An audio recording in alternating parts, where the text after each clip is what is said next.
seja bem-vindo a mais uma aula de revisão sobre as figuras de linguagem. Hoje veremos as figuras de pensamento e as figuras de som. Acompanhe. As figuras de linguagem são formas de expressão que são diferentes da linguagem comum ou denotativa. Elas dão ao texto um significado que vai além do sentido literal, portanto, permitem uma plurissignificação do enunciado. Até o momento, revisamos as figuras de palavras ou semânticas, que são aquelas que focam no núcleo de sentido das palavras, e as figuras de sintaxe ou construção, que são aquelas que focam na estrutura sintática, na estrutura organizacional das orações, para causar certos efeitos de sentido. Hoje, veremos as figuras de pensamento e as figuras de som ou harmonia. Figuras de pensamento. As figuras de pensamento são utilizadas para exprimir ideias, ampliando e alterando os sentidos dos termos e das relações entre as palavras. São exemplos desses tipos de figura: hipérbole, eufemismo, ironia, antítese, paradoxo, personificação, gradação, apóstrofe, lítote e pleonasmo. As figuras de pensamento são aquelas que estão focadas nas ideias que as palavras nos emitem, né? E graças a essas figuras, a gente pode exprimir essas ideias ampliando, né, aumentando o sentido que elas podem exprimir, ou alterar ainda os seus sentidos, né? Começamos então pela hipérbole. A hipérbole é uma figura utilizada para engrandecer ou diminuir de forma não condizente com a realidade alguma informação, conferindo assim um destaque a ela. Essa figura de pensamento muitas vezes expressa uma sensação intensa e experienciada por aquele que fala ou escreve.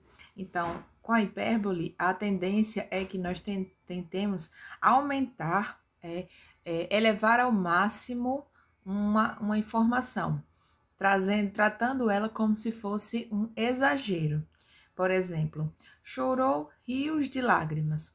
Note, é possível que alguém chore rios de lágrimas? Não, mas é possível que alguém chore muito. Então, na comparação entre um rio, né, que é um compilado de muitas gotas, e uma quantidade de choro intensa por parte de uma pessoa, a gente percebe que ela exagera ao dizer que ela chorou um rio de lágrimas, mas não que ela diga que ela chorou muito. Então, quando ela fala rios de lágrimas, ela usou da hipérbole.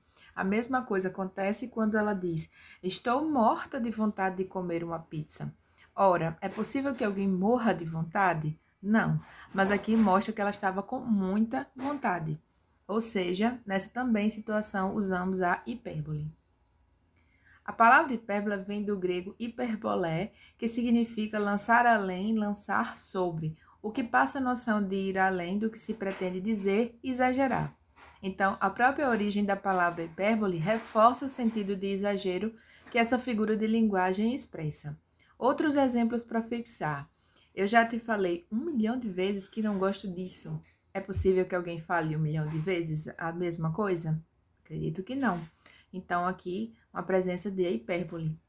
Quando eu tomei a picada da injeção, eu não senti absolutamente nada. Ora, é possível que se sinta, mesmo que a entrada da agulha sobre a pele. Mas dizer que não sentiu absolutamente nada é uma falácia, um exagero, uma hipérbole.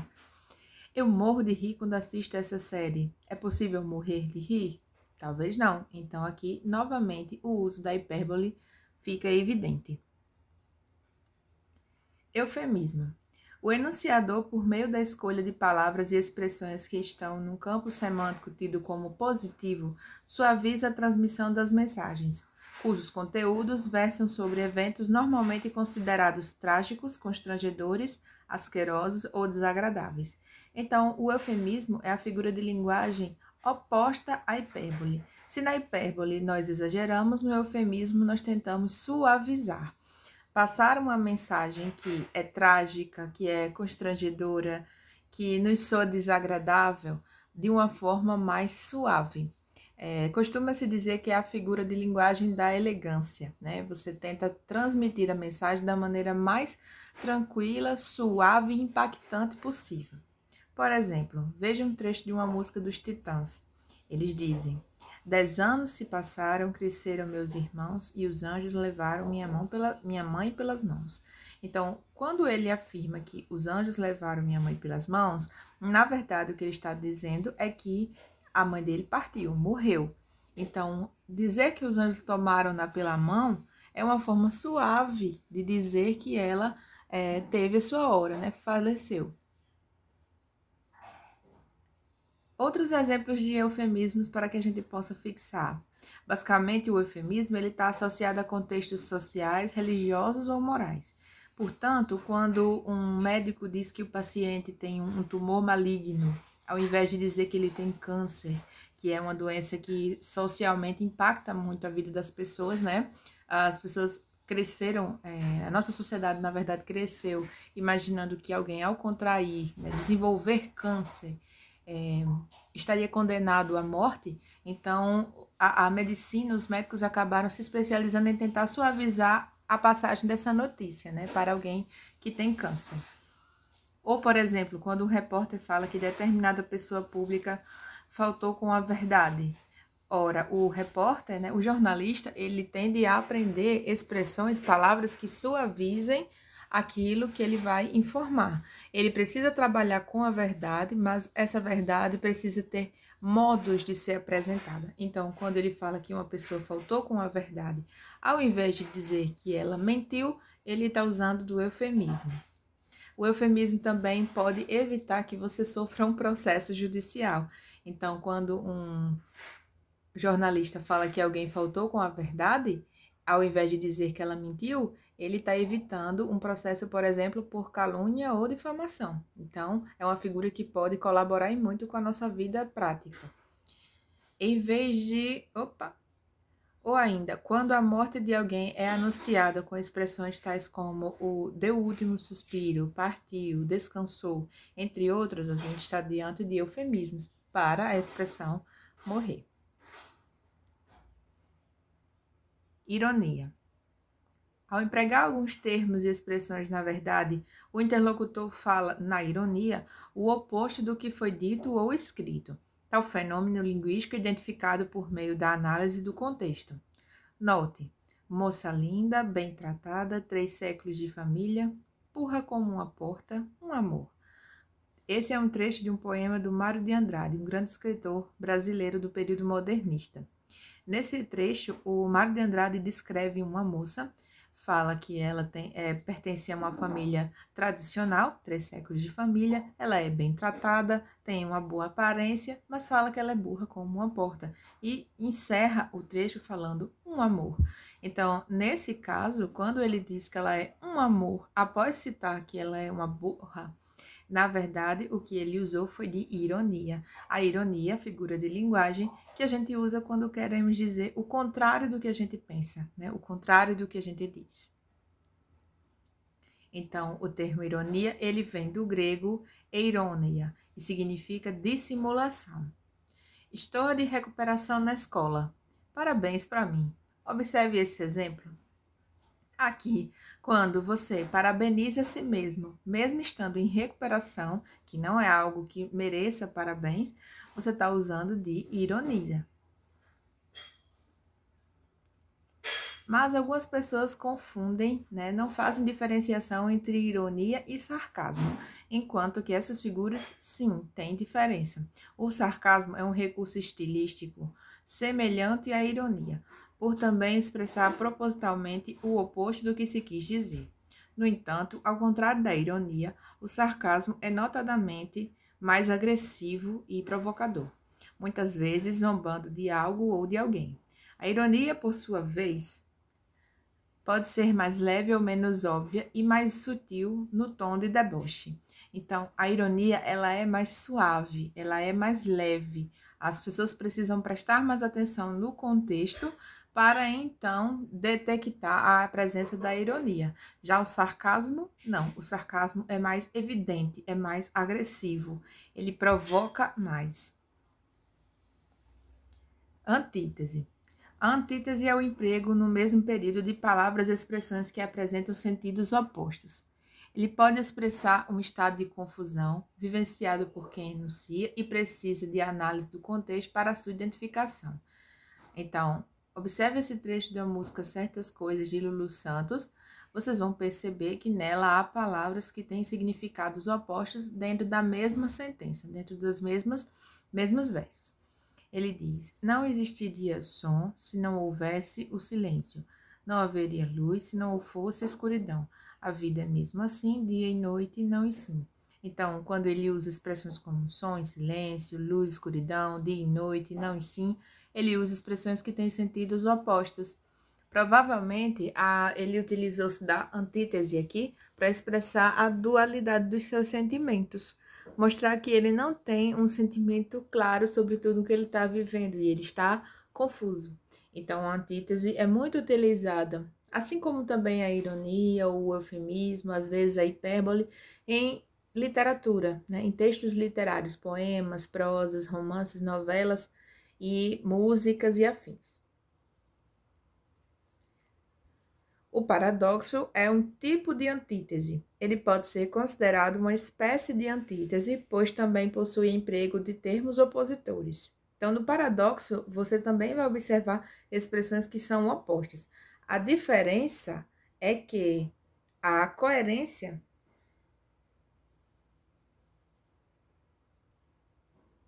é prejudicada. Por exemplo, veja o título da obra de Carlos Drummond de Andrade. Já estou cheio, aliás, claro enigma. Quando o Carlos Drummond de Andrade cria essa obra, ele menciona que, claro, é algo que está evidente, que está fácil de observar, de identificar, enquanto que enigma é algo de difícil decifração. Então, claro, enigma são palavras opostas, que estão em lados opostos. Logo, aqui tem um paradoxo. Então, por que aqui não é uma antítese? É que um enigma não pode ser claro. O enigma é naturalmente algo misterioso. Então, aqui desafia a nossa coerência, ou seja, desafia a compreensão textual do texto. Personificação. A personificação, também conhecida como prosopopeia, é utilizada para atribuir sensações, sentimentos, comportamentos, características e ou qualidades essencialmente humanas, seres animados, aos objetos inanimados ou seres irracionais.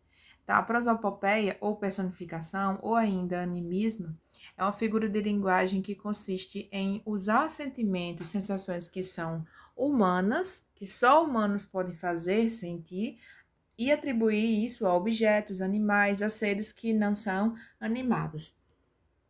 Por exemplo, o dia acordou feliz e o sol sorria para mim. Ora, o dia não acorda, porque quem acorda é um ser humano. Quem se sente feliz ou não é o ser humano, não o sol, não o dia. O sol sorri? Não. Então, dizer que o dia acordou, que está feliz ou que o sol sorri são expressões personificadas, né, que trazem características, ações humanas para um ser inanimado. O vento assobiava esta manhã em que o céu chorava. O vento assobia? Não. O céu chora? Também não. São características humanas a seres inanimados. Naquela noite, a lua beijava o céu. Após a erupção do vulcão, o fogo dançava por entre as casas. Ora, a lua beija o céu? Não. O fogo dança? Também não.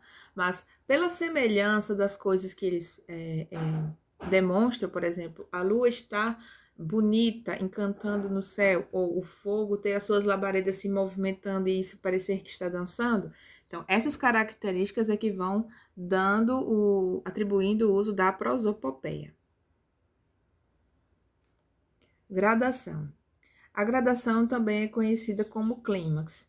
Ela é empregada por meio da enumeração de elementos frasais, enfatizando as ideias em ritmo crescente, até atingir o clímax, que é o grau máximo. A expressividade aumenta à medida que intensifica uma ideia de maneira gradativa e por isso recebe esse nome. Então, sempre que pensarmos em uma figura que vai crescendo, né, à medida que vai se intensificando, a gente vai estar utilizando da gradação. A gradação, ela vai intensificando essa ideia até chegar ao máximo ou ao mínimo. Por isso, a gente tem dois tipos de gradação: a gradação crescente e decrescente.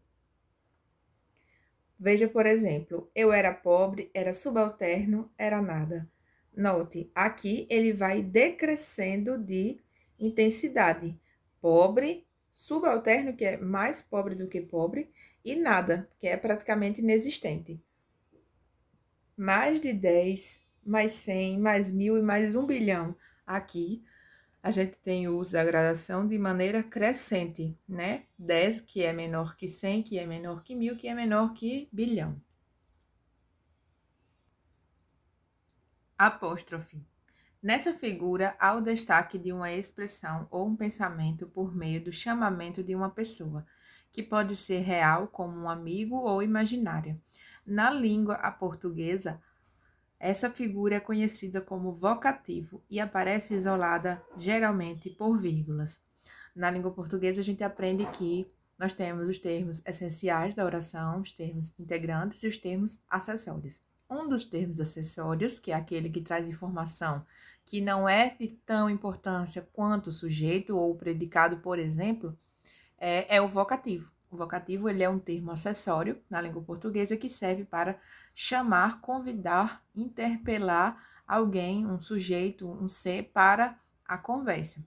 Geralmente o vocativo ele vem isolado por vírgula, seja no início, seja no meio da oração ou ao final. Por exemplo, quando falamos, ó Deus, ó céus, por que não me ligou? Veja, essas expressões, ó Deus, ó céus, é como se estivéssemos entrando em contato com um ser superior. Então, fazendo uso dessas expressões, usamos da apóstrofe.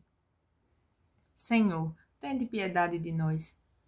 Quando o indivíduo reza, ora, por exemplo, ele se comunica com esse ser superior. Então, ele faz menção ao nome Senhor, Jesus Cristo, Maria, qualquer outro tipo de Deus. Povo de São Paulo, vamos vencer juntos. Aqui é um outro exemplo, num outro contexto do uso da apóstrofe. Num discurso, por exemplo, em que você se comunica com seus eleitores, com as pessoas que estão te ouvindo. Isso é um exemplo de apóstrofe. Minha filha, que lindo você está.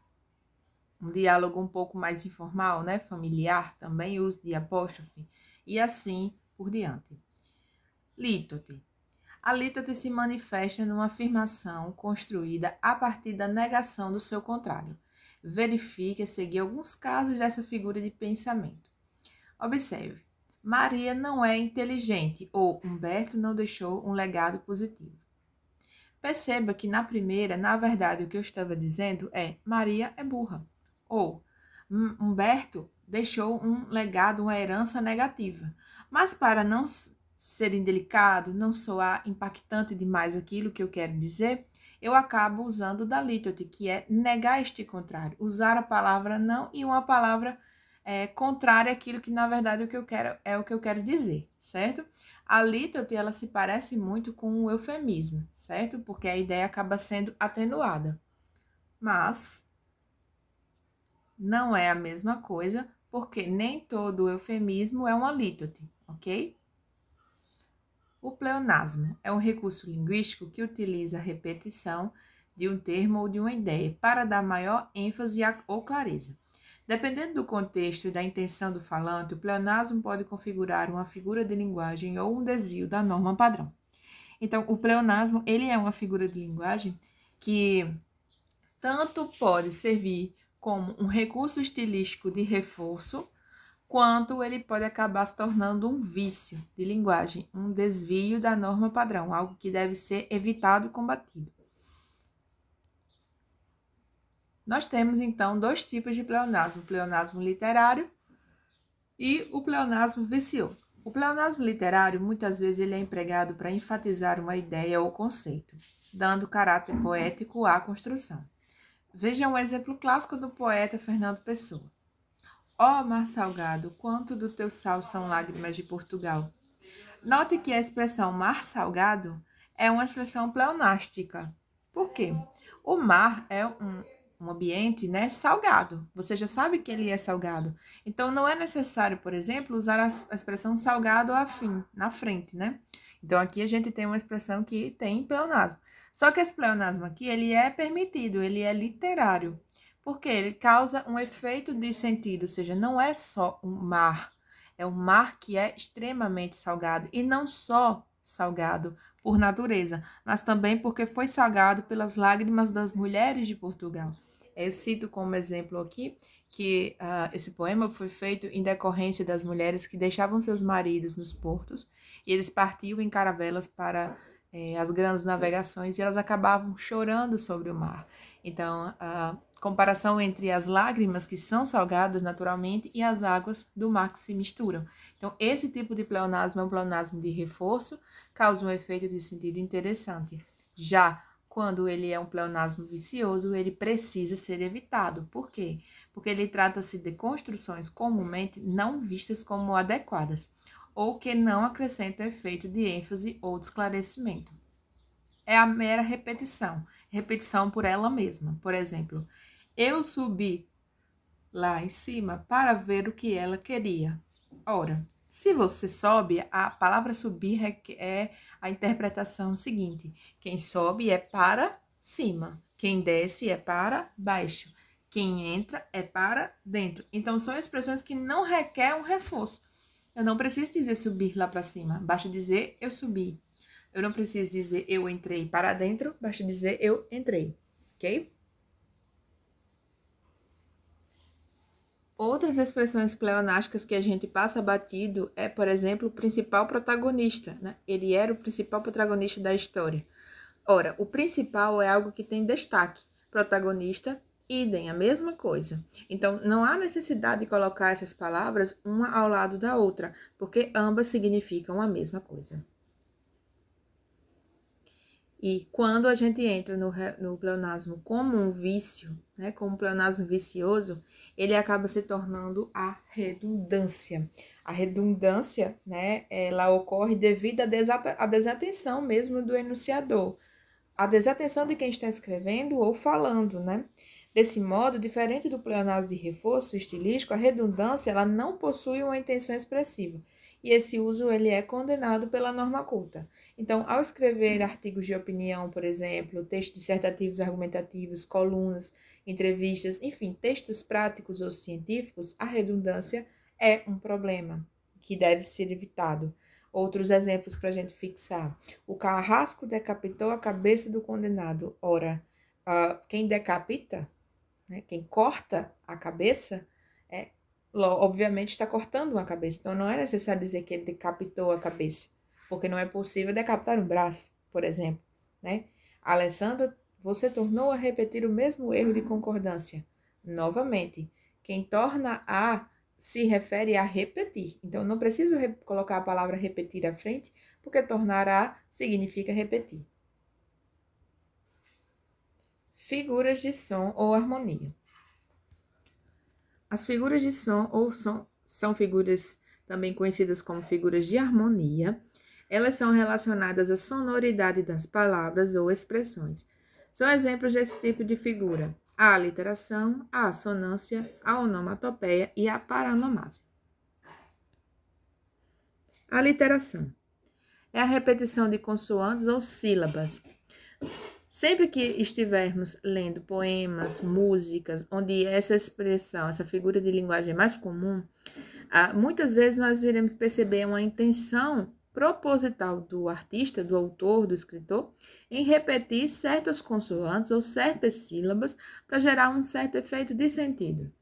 A entonação da voz na leitura, né, no cantarolar desse tipo de figura, é quem também contribui para que esse efeito seja gerado. Por exemplo, todo dia Benito bebe batida de banana. Veja que ele repetiu a letra B, a consoante B, no início da maioria das palavras desse trecho. A moto movia-se mais ou menos morro acima. Novamente, ele repete a letra M. E o javali jazia junto à jabuticabeira. Novamente, a repetição da consoante J. Essa figura de som é muito utilizada, por exemplo, nos trava-línguas. Nos trava-línguas é muito comum, porque quando a gente tem fonemas consonantais repetidos muitas vezes, a tendência é que a gente enrole a língua e não consiga pronunciar. É bom ressaltar que essa figura é comum nos textos literários e o seu uso nos textos funcionais é considerado um vício de linguagem. Então, o que eu estou chamando de textos funcionais? Estou falando de leis, estou falando de bulas de remédio, estou falando de notícias, estou falando de textos argumentativos, textos que têm uma função prática na vida cotidiana e que a utilização dessas figuras acabaria não surtindo o efeito desejado. Já a assonância é a repetição também, mas a repetição de vogais. Por exemplo, a manada passava e nada fazia parar. Ou, então a gente pede ao moleque o chiclete. Ou ainda, nunca vi jabuti nem ali nem aqui. Então, quando você percebe essa repetição constante, você tem ali a presença de uma assonância. É muito curioso que, para observar tanto a aliteração quanto a assonância, a gente precise ler numa velocidade que nos permita identificar a repetição desses fonemas.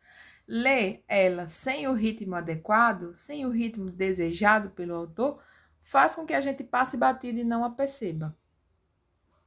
Observe esse poema da Cecília Meirelles. Esse poema se chama Bolhas. Ela diz: olha a bolha d'água no galho, olha o orvalho. Olha a bolha no vinho, na rolha, olha a bolha. Olha a bolha na mão que trabalha. Olha a bolha de sabão na ponta da palha. Brilha, espelha e se espalha. Olha a bolha que molha a mão do menino. A bolha da chuva da calha. Então, aqui a gente tem tanto a literação quanto a sonância. Por quê? A literação está presente pelo uso das consoantes L e H, né? Especialmente ali aparecendo em vários contextos, vários momentos ali. E temos a assonância pela repetição da vogal A e também da vogal O. Onomatopeia. A onomatopeia é a figura de linguagem que imita o som dos animais, barulhos da natureza, ou barulhos em geral, né? Sons produzidos por objetos ou por pessoas. Então, quando a gente tenta imitar o barulho do som que a gente ouviu através de uma palavra, a gente cria uma onomatopeia. Por exemplo, Armandinho disse que o miau comeu o piu-piu que estava na árvore. Ora, o miau seria a representação do gato, do miado do gato, o som que o gato produz. E o piu-piu seria o barulho que um passarinho reproduz, né? Então, aqui temos dois exemplos de onomatopeia. Assim como também o trovão, né? O trovoar era um verbo que foi originado a partir de uma onomatopeia, que simularia o barulho de um trovão. O toque-toque, né? O bater a porta. O fio-fio, uma indicação de um assovio, né? Isso é muito comum de ser utilizada, por exemplo, em tirinhas, em histórias em quadrinhos, pois nesses gêneros você tem movimento, mas não tem a possibilidade de gerar som. A onomatopeia, então, ela simula a representação do som. Veja isso nessa tirinha da Turma da Mônica aqui. No primeiro quadrinho, a gente vê a presença das onomatopeias bum, bum, bum, que seria o barulho do tambor que Cebolinha está tocando no segundo quadrinho. O pai, irritado, pede para que ele pare e o menino acaba chorando. A representação do som do choro do menino seria boá, boá, no último quadrinho. Então, nós temos aqui duas onomatopeias. Por fim, a paronomásia. A paronomásia é o uso das palavras parecidas, mas que possuem grafias, sons e significados diferentes. Ela lembra muito o uso dos parônimos, né? Aquela forma de apresentação das palavras que a gente estudou no início das aulas sobre semântica. Este fenômeno é popularmente conhecido como um trocadilho. Por exemplo, ao fazer a descrição do esposo, ela apontou sua principal característica, a descrição. Então, neste caso aqui, você tem as palavras descrição e descrição na mesma frase. Elas têm pronúncias parecidas, grafia parecida, mas não significam a mesma coisa. Então, aqui a gente tem uma paronomásia. O cavaleiro também era um cavalheiro. Ora, cavaleiro é quem monta a cavalo e cavalheiro é um sujeito gentil, educado, né? Cortês. Então, aqui, palavras que têm significados diferentes, mas escritas e pronúncia parecida. Observe esse exemplo nessa charge aqui. No primeiro quadro, você vê a presença de um jogador de futebol que diz: perdi o pênalti por causa da grama. E no último, o político que fala: perdi o escrúpulo por causa da grana. Então, aqui o autor utiliza as expressões grama e grana, que tem uma escrita parecida, um som parecido, mas que significam coisas diferentes, só para dar o efeito de sentido cômico e também de crítica, já que a charge serve para também, principalmente, gerar humor e crítica. E aqui finalizamos mais uma revisão sobre as figuras de linguagem, a nossa segunda aula sobre figuras de linguagem. Espero que tenha contribuído para você aumentar os seus conhecimentos e revisar sobre esse assunto, que lhe seja útil. Obrigado por assistir até aqui e até mais.